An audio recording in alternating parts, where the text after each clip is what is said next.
नमस्कार, times of Swaraj में आप सबों का स्वागत है। मैं हूं संतोष सिंह और आज हम टाइम्स ऑफ स्वराज में चर्चा कर रहे हैं कि बिहार की राजनीति में एक ऐसा चेहरा, जिस चेहरे की पहचान तो कभी राजनीतिक नहीं रही है, लेकिन हाल के दिनों में उस वक्त चर्चा में आई और हमें लगा कि यह अगला कदम कहीं न कहीं से राजनीति में आने के हैं, जब उनके परिवार वाले ने कहा कि लालू जी इनके गोद में खेल कर ये बड़ी हुई है। मतलब संकेत उसी दिन आ गया था कि अक्षरा राजनीति में आने वाली है। लेकिन राजनीति में जो जिस अंदाज में आई है और जिस समीकरण के सहारे राजनीति में आने की बात उन्होंने रखी है, वो चौंकाने वाले तो जरूर है। जनसुराज या जनसुराज के साथ जुड़ना, और वो भी गांधी के विचारों से प्रभावित होकर बिहार के युवाओं को बदलने की बात कर रही है। तो आजकल तो बिहार के युवा को बदलने की बात अगर करिए तो विकास वैभव भी कर रहे हैं, बिहार को प्राउड ऑफ बिहार कर रहे हैं। प्रशांत किशोर तो पिछले 15 महीने से कर ही रहे, एक और नाम जुड़ गया अब मतलब अब बिहार की राजनीति में जो एक खास चेहरा को देखते देखते जो आप बोर हो रहे थे, अब वो चीज़ें आपको बदलती हुई दिखेंगी। अब एक तरफ अक्षरा होंगी, दूसरी तरफ प्रशांत किशोर होगा, तीसरी तरफ विकास वैभव होगा। बहुत सारी ऐसी चीज़ें होंगी जो बदलते हुए आपको आने वाले समय में दिखे। तो जरा पहले अक्षरा सिंह की वो बात सुनिए कि वो क्यों जनसुराज के माध्यम से जुड़ना चाहते हैं। जरा पहले आप। यहाँ पर हम लोग गांधी जी की विचारधारा को लेकर चल रहे हैं।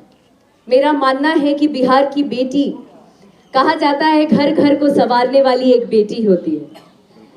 घर को संवारने वाली बेटा नहीं बेटी होती है। तो मैं एक बिहार की बेटी होने के नाते मुझे ऐसा लगता है कि मैं आगे कल्पना करती हूँ शिक्षित बिहार देखने का।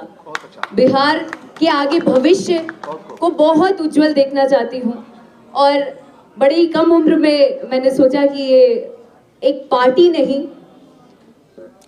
एक अभियान से जुड़ूं ताकि हमारे समाज के लिए, हमारे बिहार के लिए बहुत अच्छा कर सकूं, हम युवा वर्गों के लिए बहुत अच्छा कर सकूं, बिहार वालों के लिए बहुत अच्छा कर सकूं। जी, अभी फिलहाल तो यही सोच के साथ जुड़ी हूँ और आगे देखते हैं। अगर प्रशांत जी की इच्छा रही तो कुछ भी हो सकता है, यू नेवर नो। अक्षरा जी, एक सवाल है, नरेंद्र मोदी और नीतीश कुमार में कौन से नेता अक्षरा को अच्छे लगते? जी, मैं किसी पार्टी विशेष पर बात नहीं करना चाहती हूँ क्योंकि हर कोई अपने अपने फील्ड में तुर्रम खान है। मैं फिलहाल कुछ नहीं हूँ उनके सामने। मैं एक कलाकार पहले थी और अब यहाँ पर भी आई हूँ। एक समाज को सुधारने के लिए, समाज की कुरीतियाँ को बदलने के लिए जो भी चीज़ें चल रही हैं, जो कि हर एक यूथ चाहता है, हर एक युवा चाहता है कि हमारा बिहार बदले, समाज बदले, सोच बदले, शिक्षित बिहार हो, उसमें एक पहल है। और उम्मीद करती हूँ कि मेरे दर्शकों का, जो एंटरटेनमेंट फील्ड में मुझे हमेशा से सराहते आए हैं, मैं चाहती हूँ बिहार के लोग भी मुझे उसी तरीके से प्रेज कर दें ताकि मैं इन चीज़ों में और अग्रसर होकर।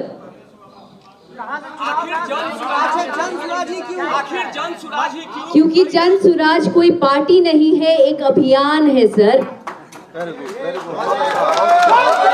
तो मैं किसी पार्टी से, अगर मुझे पार्टी से जुड़ना होता, मुझे किसी पार्टी से अगर जुड़ना होता तो मेरे सीनियर्स ऑलरेडी एस्टैब्लिश्ड हैं, बीजेपी में भी हैं, कुछ अलग पार्टियों में भी हैं, जहां मेरे कुछ फ्रेंड्स हैं, कुछ सीनियर्स हैं जिनको मैं कह के कभी भी पार्टी में जा सकती थी, उनसे टिकट मांग सकती थी, लेकिन मेरा उद्देश्य वो है ही नहीं।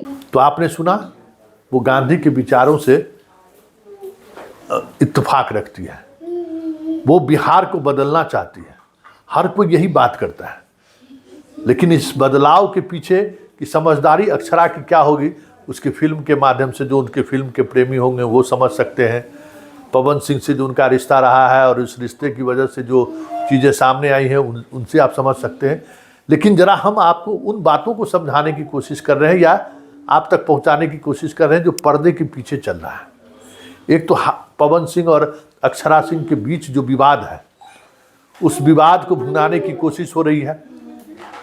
और वो कौन कर सकता है, क्योंकि सबको पता है कि इस मामले में प्रशांत किशोर बहुत माहिर खिलाड़ी हैं, क्योंकि उन्हें पता है कि बिहार की राजनीति में कुछ न कुछ इस तरीके का ड्रामेबाजी अगर नहीं हुई या फिर कुछ इस तरीके का सेंसेशनल खबर अगर नहीं हुआ जिसके सहारे ये चीज़ें आगे बढ़े, तब तक वो अपने आप को बिहार के राजनीति में फिट नहीं कर पाएंगे। तो ये सारी चीज़ें ऐसी हैं जिन चीज़ों के सहारे ये समझिए और ये तय मानिए कि अक्षरा की पवन सिंह से आरा में टक्कर होगी। उसे मालूम है कि आर.के. सिंह के जगह पर पवन सिंह पर दाव लगा सकती है बीजेपी।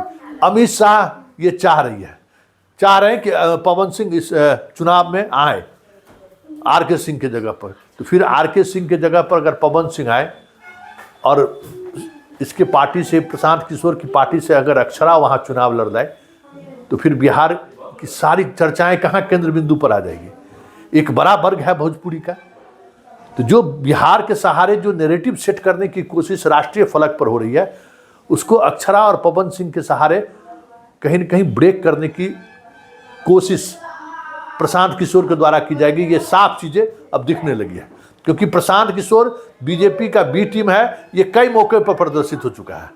और पूरे बिहार में घूमकर 2024 में जो नीतीश और लालू का जो समीकरण है, उस समीकरण को हम कैसे मात दें, उसकी कोशिश में लगे हुए हैं। उसमें अक्षरा और पवन सिंह एक ऐसे तुरुप के एक्का साबित हो सकते हैं जो मीडिया को, खास करके मीडिया को, बिहार की राजनीति को थोड़ा हल्केपन की तरफ बढ़ा दे। बिहार में हालांकि कोई हीरो शत्रुघ्न सिन्हा को छोड़ दें तो कोई उस तरीके का चेहरा यहाँ राजनीति में न चुनाव जीत पाए हैं उस तरीके से, न सक्रियता उनकी काफ़ी दिनों तक रही है। ये प्रयोग है, देखिए प्रयोग होता है क्या, लेकिन इतना तय है प्रशांत किशोर अक्षरा सिंह के सहारे पवन को साधना चाहते हैं, ऐसा नहीं है। अक्षरा सिंह के सहारे बिहार की जो राजनीति होगी 2024, उस राजनीति को एक नए डायमेंशन देने की कोशिश हो रही है, ताकि मीडिया और या अन्य जो बड़ा वर्ग है उसका फोकस बिहार की राजनीति से बदल जाए।